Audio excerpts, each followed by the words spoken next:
Welcome back, everyone, to another episode of the Leadership Void podcast. I'm Enrique with my co-host Vince to bring you the best in our veteran, military, spouse, and first responder community. And Vince will introduce today's guest.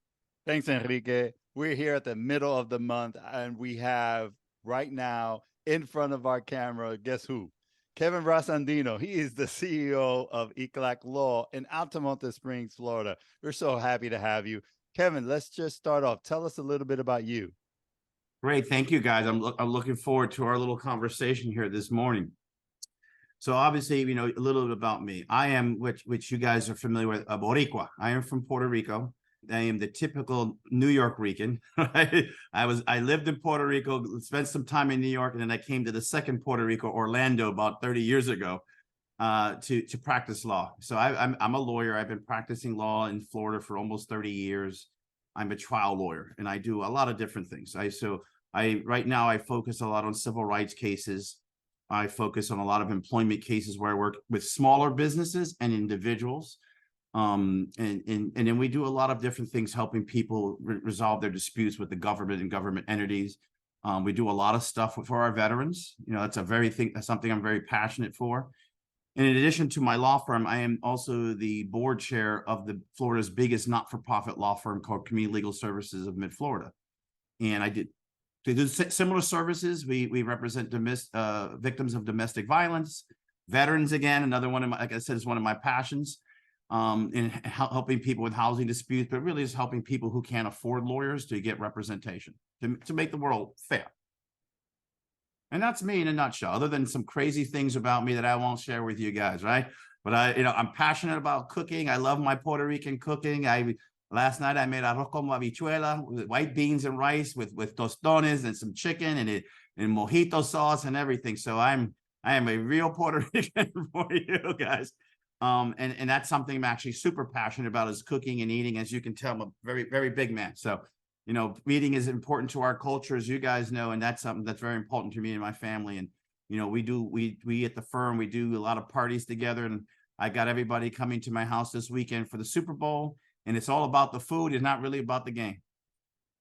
Absolutely. I'm happy to hear all of that. Vince is chuckling on the side, knowing good and well I could tear it up. But brother, look, thank you so much for all that you do in the community. Your participation and support of the veteran community is very near and dear to our heart, and we appreciate it. Now, tell us a little bit more about éclat Law. So I started this firm 7.5 years ago. I spent the first 20 years of my life working at some of the big firms, right? Not just big in Florida, but big in the world. I at one time I was a partner at K&L Gates, which at the time, it was probably the third or fourth largest law firm in the whole world. Did the same things. I did a lot of litigation, a lot of lawsuits and trials and all those wonderful things, but always representing very big companies, right? And I got to travel international and stuff. But just before my 50th birthday, I had kind of sat back and thought, I had some life-changing events. My son died that year, and kind of opened your eyes to, like, what, life is short, and you can't keep putting off till tomorrow the things that you need to do, because he was 29, right? and so even young people can they find their way out of this life. And so just before my 50th birthday in 2014, I decided to change my life and my approach to practicing law. I wanted to help people. I really got into being a lawyer a long time ago because I wanted to help people. And what you help people as a business, as corporation and stuff, is not helping individuals and people. And I had always had a passion for that and never had an opportunity. So I quit my job. I literally walked in. I told my partners that I don't want to do this anymore. I want to change my life. And I was living in Miami at the time. And I packed up everything and I moved to Altamonte Springs with no plan at all. But I asked God. I did a lot of praying and some soul searching. And I believe he told me, this is what I want you to do. This is what you can do. This is where you should take your path. Helping people in your community. But I don't want you just to do it as a lawyer, and it's not about the money. I want you to be a good lawyer to help people and also get involved in your community. So when I started the firm, that was the focus, right? We were not going to only just practice law and help people. We do a lot of pro bono and stuff like that. We do a lot of contingency work. We do all kinds of stuff. But you also have to have the firm be involved heavily in the community, supporting the community, not just with our legal talents, with our money, with our time, and, with commitment and things. And that's how I started the firm, with that focus. And that's how I've operated the firm for the past 8 years, with that focus of, this is what I want to do. I got the law side of what I do, and it is the you got to be a decent person and give back to your community side of what I've done. So we started our own charitable foundation that does a wide variety of things. We do support the community legal services with our fundraisers. We sponsored students at the UCF arts program. It's different things that we have a passion for. I let my staff trying to pick what's the thing we're going to support this year and stuff like that. And so, I know something, Enrique, you haven't had a chance to be at my office, but Vince has. And, we have art shows in my office all the time where we have local artists who really have nowhere to display all their art and to have the opportunity to show themselves, right? Because art is the expression of self.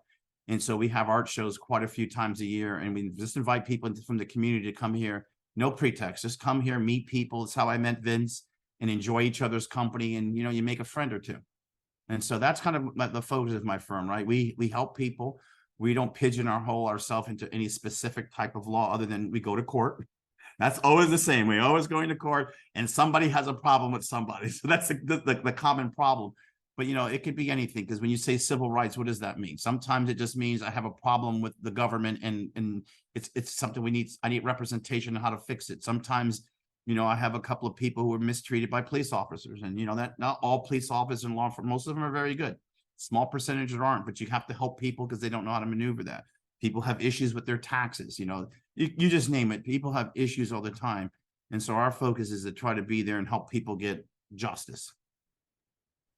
Kevin, I definitely know why they call you the people's advocate for everything you do, and how you changed that model of just, being that breadwinner solely, and now focus on the community as well, which we're going to dive into a second. But you're also a true patriot. We heard earlier your passion for veterans. So let's go down that rabbit hole now. Let's talk a little bit. What do you do to give back in the community, especially for veterans? So the veterans, it's kind of an interesting for me, because when I was a young man, little boy, actually as a teenager, my dad was a World War II veteran. All of my uncles. So I'm from a big Puerto Rican family with, my abuelo had a lot of kids, man. And so we had a lot of military. So it was just, Navy, Army, all that stuff. And my dad had a passion for the Army, and I wanted to go to West Point. He wanted me to go to West Point. I wanted to go to the Air Force Academy. It's interesting way back when, how health and how much we've improved and changed. I couldn't go because I had a weird heartbeat, and I never got to go. And I really wanted to serve, right? I really wanted to be, that was around the time Top Gun came out, or just a little around there. And I wanted to fly planes and do all that stuff, but I really wanted to serve because, I grew up listening to my father saying that a real man serves his country. I know we've evolved. It's a real man and woman now, but back then that was what my father would tell me. A real man needs to go and serve, give something back to your country. And I never got to do that, right? I couldn't do it. I tried the ROTC when I got to college. And again, I had a weird heartbeat that now is not even life-threatening, but back then it was kind of a red flag. And so I never got to do that. And so in my life, I've always tried to support people, veterans, because I grew up watching how uncles and aunts and my dad, they couldn't get the services they need, right? They serve and they put a lot of time in there. I've had two uncles, my dad got a Purple Heart, and all of them got different awards for the wounds and being wounded veterans. But when they got back here, people didn't help them, right? You got legal problems, you have nowhere to go because you don't have that kind of money. If you got, there's financial problems, you don't know where to go because you don't have that kind of money or that kind of advice, the medical stuff. And I personally watched a lot of things happen to my father and two of my uncles. So as I grew up as a man and became a lawyer, I always told myself that you can use your skills, right, to help them. And so that's always been a focus of mine, is how can I go and give back to the veteran community? Because, obviously, and I feel the same way about law enforcement. I know I mentioned I have cases involving them, but law enforcement is the same thing. People who put their lives at risk to keep us safe.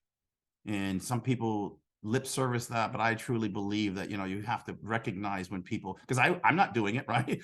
I'm not putting my life at risk to keep other people safe, and they are. And so I've just always had a commitment to seeing what I can do to help. And as I've had my own law firm, I've been able to do more. So one of the big ways I give back is I support community legal services. The CEO of the organization is an Army vet and he's a Ranger. and he's like the battalion commander for the state of Florida. So I got it all captured when I put him in as the CEO. I said, there's my first thing is I'm going to put a military vet in charge of this program that provides services for him. So Jeff really understands what needs to be done, and I support him. I've been the board chair. I was only supposed to be 2 years. I'm going on my 5th year. Somehow they decided that I was good at this, so they let me stay a little longer. But that's a big part of what I try to do, is support that organization, because it's funded well to do those things. You know, my marketing person, Bridget Lake, is a Navy vet. She worked with FAVOB and others as well, and we support them in any way we can, right? From helping members I provide free legal services to people to the extent I can help them with things, putting money into the programs or in fundraisers. We did fundraiser here back in October for FAVOB and legal services. So anything that people bring to my attention that I have either the financial ability or, you know, with my time or the time of my folks, I try to give some of that back every year. I don't have a minimum. You know, some years, like last year, I think that's all I did was work for other people.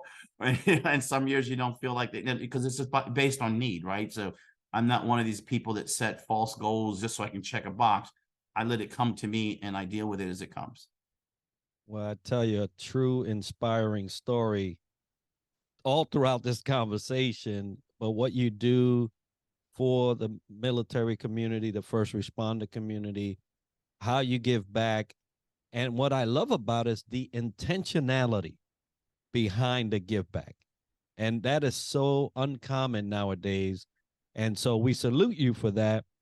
And we thank you, and we wish ECLAC Law, all the success in the world. Now, talking about current activities, what you're doing and the likes, what's on the horizon for ECLAC Law and what you're planning for the future? So, you know, on our actual, what was our practice doing? We are currently crazily involved in a couple of class action cases against some big companies. And, you know, one of the things I do with it, people say, why? It's not like the product slide, but it's about wages. You know, one of the things that is near and dear to my heart, because I was an employee for a long time, right? Like everybody else, you don't go to work just because you like it. You need to pay bills. And whether it's intentional sometimes or just a massive mistake, employers make mistakes. And so one of the things I try to do, we're trying to do with the cases that we have going into the summer and into the future, things that can actually change and shape the community, change and shape the community with the legal work, right? It's not always about the money, but sometimes it's your presence and doing things changes things. So we have a big class action case against Nissan. And whether we win or don't win the case necessarily, we already know they've already implemented some changes. So the guys who are currently working there forward, they're not experiencing those things. So even though I haven't made any money on it, yeah, right, because you know, and stuff, it hasn't closed, I feel like I've changed some things, right? I won't get into specifics, but I have a municipality that I'm representing some people who have been just poorly treated. The firm's presence in just saying we're going to represent them already inspired some changes, right? Some bad actors have already resigned, right, and been replaced by some decent people. I haven't filed the lawsuit yet, right? I just gave them the intention. When you sue the government, you got to give them a 6 months lead time so they can make some changes and stuff. But sometimes just your presence to say you're going to do something can inspire a set of changes that affect people's lives. So in this particular county, we've felt that we've changed lives because a politician is not running for re-election as somebody else is doing it. A police officer that was doing some things that wrong, they're not there anymore, right? These certain changes have happened and are going to happen over the next couple of months. And you feel, okay, well, that's what we came here, right? It's not about the money, it's about making change. So we have been focused on trying to find those type of cases. Like we don't do personal injury, and I'm not disparaging Morgan & Morgan, but we're nothing like them, right? That's not our mantra. That's not our thing. We're not for the people in that sense. I personally like, and I believe my lawyers follow my lead, I like to get involved in cases that I can actually change your life and other people's lives, right? Because that has meaning to me now. You know, I've made some good money. I've been very fortunate in life, but now I'm at part of my life where I still have I'm going to be 59 this year, but I still feel young. And I know I can do this for another 10, 15 years very easily. And so I want to spend those times doing things that I enjoy, and I enjoy people, right? And I enjoy working with people. So that's kind of on the horizon for our firm, is we're looking for opportunities to represent people in cases that people don't want to take, right? Because the ones that we are taking now, people didn't want to take them, and then people didn't have recourse. We're fighting with a couple of school boards, right? but change is being made because the people have a lawyer that wants to fight versus the entities always have lawyers, right? Companies have lawyers because it's part of their standard way of doing business. You guys may know a lawyer, but you don't deal with lawyers every day because it's not life, right? Individual, I don't have a lawyer, right? I don't do law stuff every day. I live my life. I work, I go home and stuff. And so just to provide a platform and opportunities for us to do things to help people and kind of balance the playing field. You know, I love your platform. I love that you are definitely a change agent, and your presence. You said about presence, right? As a leader, and a presence not only as a leader, as a culture. What you're doing for the community and for the nation is phenomenal, Kevin. So hats off again. Like Enrique said, I definitely as well salute you for being a true Thank you. patriot, a true people's advocate. But Kevin, how do you stay current and sharp and keep the fuel burning when it comes to being a leader? So what do you do to enhance your skill set throughout your? I think there's very important things. So, it's funny. So a lot of people are in positions where they advise people, but they don't follow their own advice, right? And so I've learned to actually follow the advice I give other people and stuff. And when I had the pleasure of going through the MBA program while I was going through law school and got to hear about Jack Welch and all these other guys. And so I've always employed a technique that was kind of similar to what you do in sports. You can't lead if you're not one, right? My first job, I worked for a guy who made me sit in the mailroom, in my secretary seat, in a paralegal seat. I had to be the runner. And I forgot what I did to do 5 things before. So the first 3 months of work, I never got to sit in my damn office that I worked my whole life to get. I didn't get to wear my suit and tie to work. I had to work dressed however that person would come. And Tony told me, because he was a military guy, he says, you can't lead unless you know what you're leading. And only people who have been through the system know how to lead. And so, then when I finally got to be in my office again and be a real lawyer and stuff, he said, but never lose touch of the people. You can't really lead people if you lose touch of the people, right? You need to understand what people want, right? Because leaders, sometimes the natural ones, they don't have to do anything. That's just who you are. And if you make who you are about people and about being the example and about inspiring other people, that's really leading. So I've always tried to lead by being a person trying to inspire other people by the things that I do. And it is a natural progression. Like, well, I like this guy. Let's see what he has to say, right? I stay sharp by not sitting in my own world. I engage a lot of people. I get involved with a lot of people. I ask a lot of questions. And even at age 59, I know that a 30-year-old can still teach me something. And I never have the attitude that I've been doing this for 30 years. And who are you to tell me? I like for everybody to be able to share it, because your perspective helps me understand you're a person, right? If I get to know Enrique and his family, I know about them and what's important to them. I can incorporate that into who I am and the decisions I make, because I really believe leadership is about understanding the people that you're dealing and you're trying to lead, what motivates them. That's really what you're doing. You're motivating people to be successful, not bossing them around. I once had a client of mine, I asked her, if you had an opportunity to make $500,000 a year in a job where you inspire and you collaborate and you do this stuff, and you can make $300,000, but you're the boss, you get to tell people what to do. The person actually wanted to tell people what to do. They took the job. Well, I want to be in charge and tell people what to do. And I tried to explain to her, but that's not being a leader. That's just being a bossy person. A leader, sometimes the best leaders don't have to say anything. People just do it because they don't want to disappoint you. They don't want, I liken it to sports. One of my favorite athletes, because I just think that success emerged around him as opposed to just himself, was Magic Johnson, the basketball player. Those Laker teams succeeded, and people thought they were better than they were because Magic inspired them to think that they were great. They really did. It wasn't about Magic and how great of a player and he's better than everybody else. He just made everybody around him just do that. When I look at today's successful football teams, when I look at the Tom Brady's and people like that, somehow they get into a group, and no matter what group, that group wants to die for this guy. They will inspire for this guy and do things. When I've looked at really successful military leaders, people are disloyal to the personality of a person that they really feel like, I see their vision because they care about me. I care about him or her, and I'll follow them anywhere. And you only do that because you can inspire people and people feel you. And so you can only learn how to do that if you know what people are. And so I say sharp, like I said, I don't just do the traditional leadership groups, because I think some of the stuff you talk about there is helpful to run your business, but you don't really learn about being a human being and stuff. I stay sharp by just being around regular, everyday people. That's why I have the art shows, right? I have city commissioners, county commissioners come in here. I ask them questions all the time. Shoot, there was an artist that we had here. I can't remember her name. I listened to this lady for about 20, 30 minutes and like, I need to change my approach to something, right? Because the things she was saying from the perspective of a 30-year-old person, I didn't realize, right? And, the world changes slightly and you need to change with it. So it's a long-winded answer of saying, I believe that a good leaders learn to absorb as much data from other people, assimilate that so you can inspire people to do the things that you need them to do. If you inspire people and they do it from the heart, they always do it as successfully as they can. They do it out of fear, then generally not.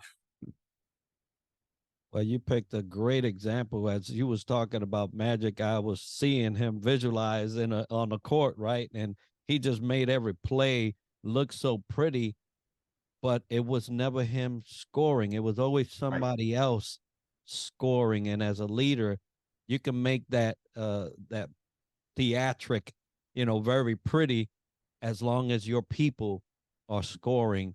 So great advice there, and great tips to share with the audience today.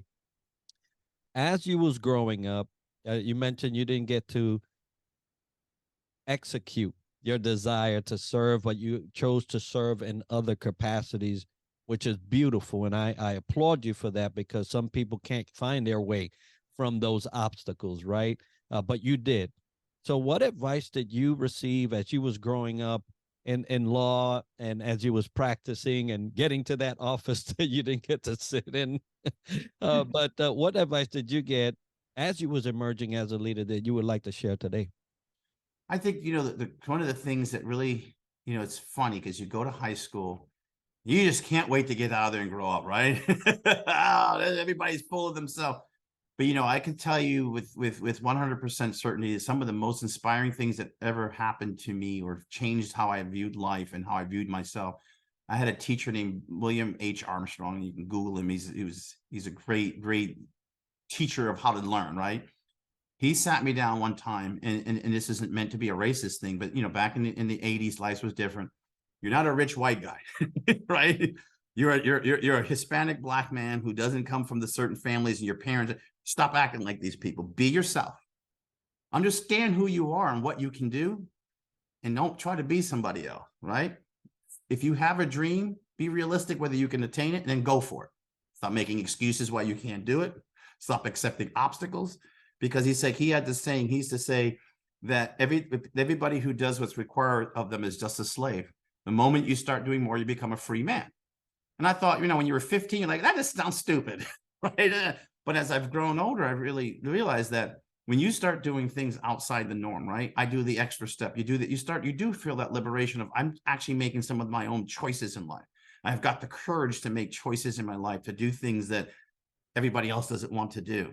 And so, his words have been different to me in different stages of my life, but I always kind of use it as my guide is, stop doing what everybody else says to do or what's safe and comfortable. Do the action. What do you need to do? You want to be a lawyer? So I'm dyslexic, and I have all kinds of reading disabilities and all that kind of stuff. Nobody believes me these days because, well, you can't be a lawyer and you're so smart.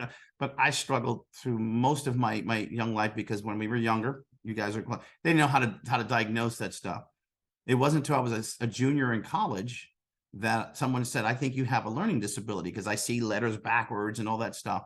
And so, then naturally you think I'm doomed, right? I stopped playing football. I went to Vanderbilt on a football scholarship, and I was a good football player, but I got injured and I couldn't play football. I had a kid when I was 19 years old. And you start saying, oh my God, my life is doomed. And I really reflected back on what Mr. Armstrong had told me, that you can do these things and stay in the box, or you can step up and be a man and do the things you need to do. And so I applied that, right? I learned how to overcome my dyslexia. So when I went to law school, I finished top of my class, right? Because I learned how to master myself, because I wasn't going to let this master me. I learned how to be a father very early in life, right? And I said, and loved and been strong with my kids.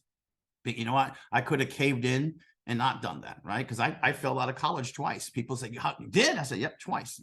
When I came back for the second time, Vanderbilt's like, you're just not capable of graduating from here.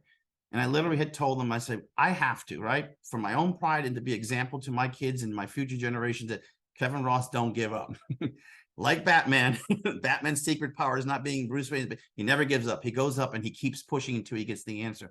And so I pushed myself. I graduated from Vanderbilt like I was supposed to, and then kind of got myself together, and life has clicked and has been not without its challenges, but those old challenges were no longer challenges. I don't have problems reading anymore. I have new problems. I have old people problems, right? My knees hurt, my back hurts, my fingers don't work as right.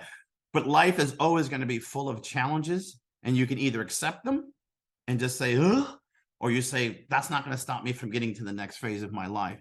And so that's the advice I would give to everybody, whether you're young or old. Never just give up and stuff, because once you give up, you're done. Right? You have no fighting chance. As long as you believe that you're in the fight and you keep fighting, you can live and you can progress, right? As the Bible says, hope. One of the greatest things that Jesus gave us was hope and inspiration that we can go into heaven and live.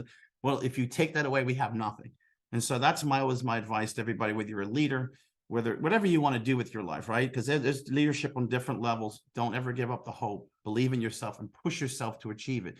And the things you may attain may not be the one you set out to, but it's better than the one you just came from, as long as you keep pushing forward. So that's kind of what I like to tell a lot of young people to inspire them. Just don't give up, because some of us get to live a pretty good long life, and it changes. I'm not the same person at 58 that I was at 38 or 48 or even at 18. I've had the benefit of learning and building on that stuff to make better decisions. Kevin, I know this is a leadership conference here, and you are taking it to the next level. But a couple of things nuggets I heard. Don't edit yourself to please others is one. Correct. Be authentic. Definitely, change is something that you have to embrace and be authentic to yourself about that change. But there's so many nuggets you shared. That was just a couple that I thought about. But I'll have to hit the replay and hear about all the other ones. But that was phenomenal. Thank you for sharing all that. Great advice to the emerging leaders.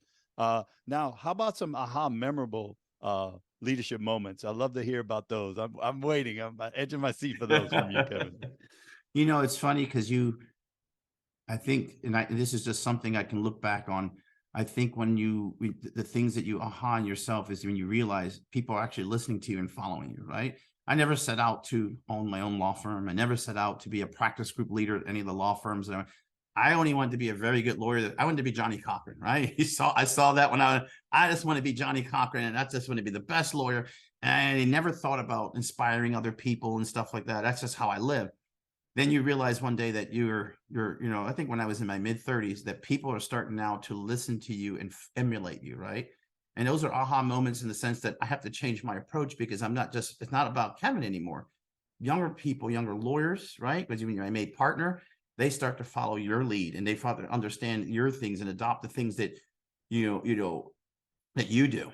It's funny. I was talking to one of my long friend from college, and I said, you know that you're old, but you've got there when you're the age of that guy who used to mentor you, and everybody's repeating what you say, right? I listened to some of the lawyers in my office. One of my young ladies, Jolynn, she was walking around, she was doing an art tour, and she was explaining about what we did.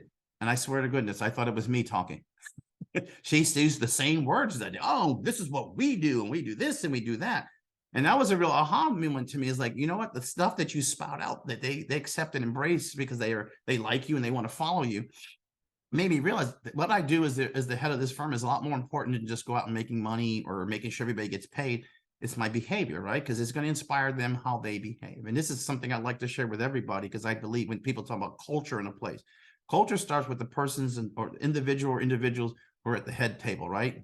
How you behave, people are going to adapt it. They're going to react adversely to it, or they're going to embrace it and they're going to do the same things as you.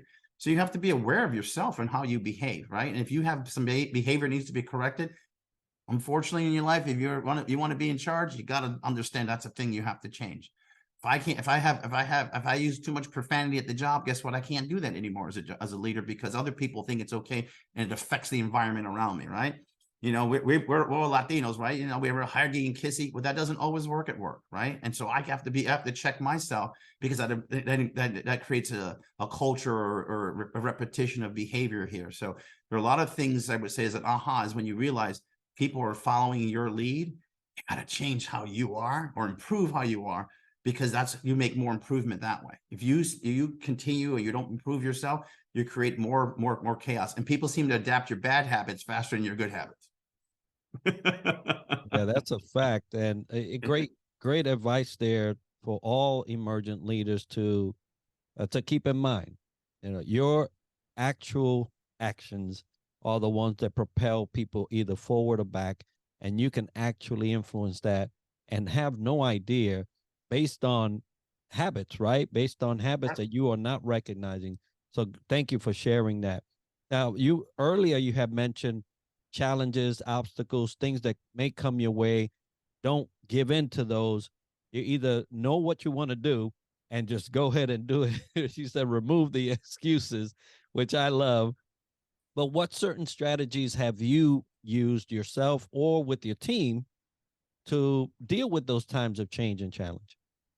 Yeah, I think one of the good ones, I think, when I go back to 8 years ago when I started working, it was my wife Katina was a school teacher. And I asked her to show up to the job because I couldn't afford employees and help me. 8 years later, she's stuck here.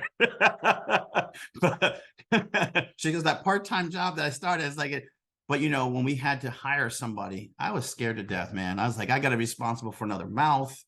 And I gotta, you know, how am I going to make more money? And I think as a business leader in particular, right, you have to be able to embrace the fact that that's just a part of doing business, and you got to take that risk or you're never going to grow. And I will tell you, one of my scariest moments was in 2016 when Jolynn showed up. She knocks on my door. I had no furniture in the office. It's me and a couple little desks.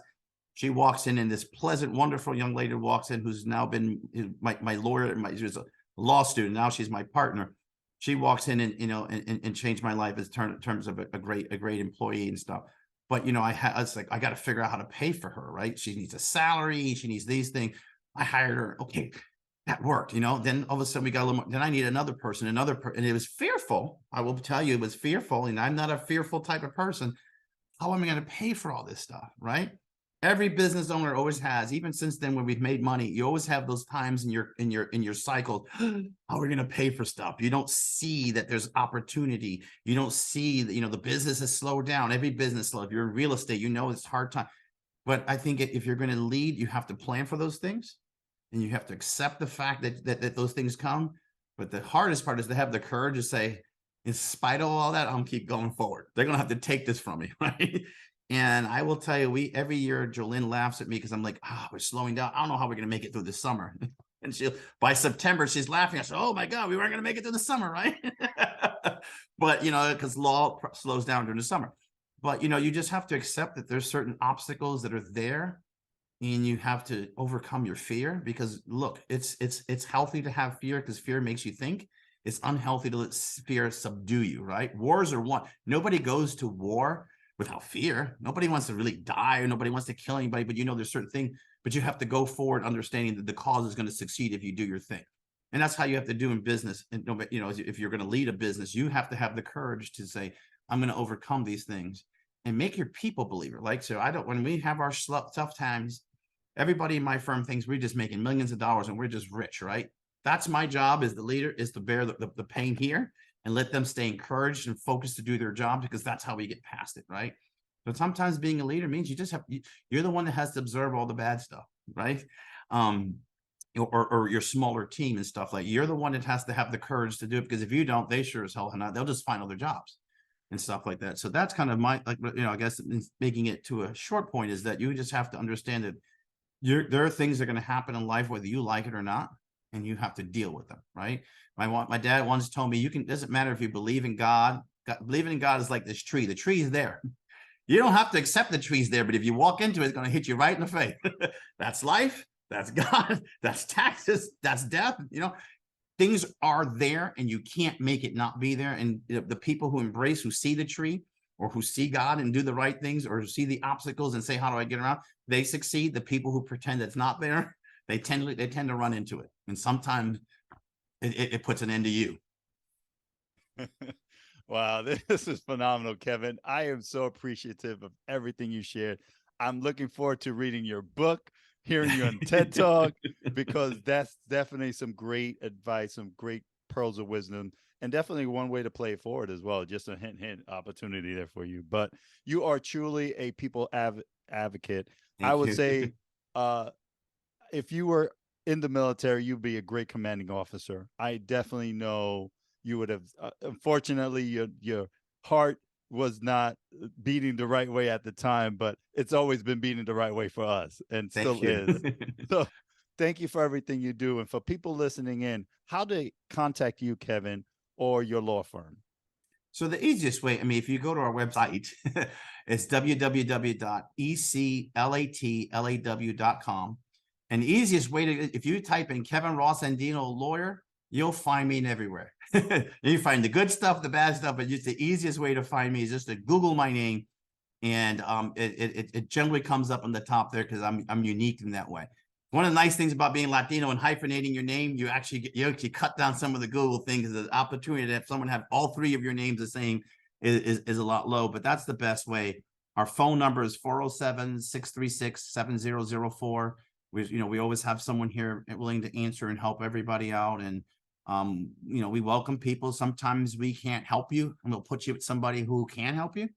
I refer things to other lawyers, and one of the good or bad things about being a lawyer, you have a lot of friends that are lawyers. So I have lots of friends that have a similar mindset and can help clients that we can't help. And so, one of my jobs is to put people with the right people to help them. Well, we will have that as part of the show notes and video for you to get in touch with Kevin and éclat Law. It's been a pleasure listening to you. And folks, if you want to get a hold of us at The Leadership Void, theleadershipvoid@gmail.com is where you'll send that correspondence. If you want to see a speaker, or you want us to ask certain questions or address a leadership topic item, that's how you'll do it. And Vince and I will curate that and get on it.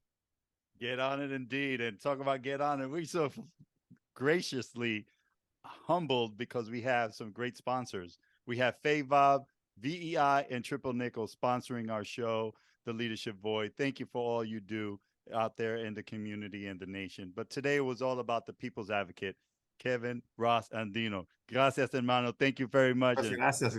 I enjoyed it, guys. You're welcome, brother. Have a great day. Okay, you too.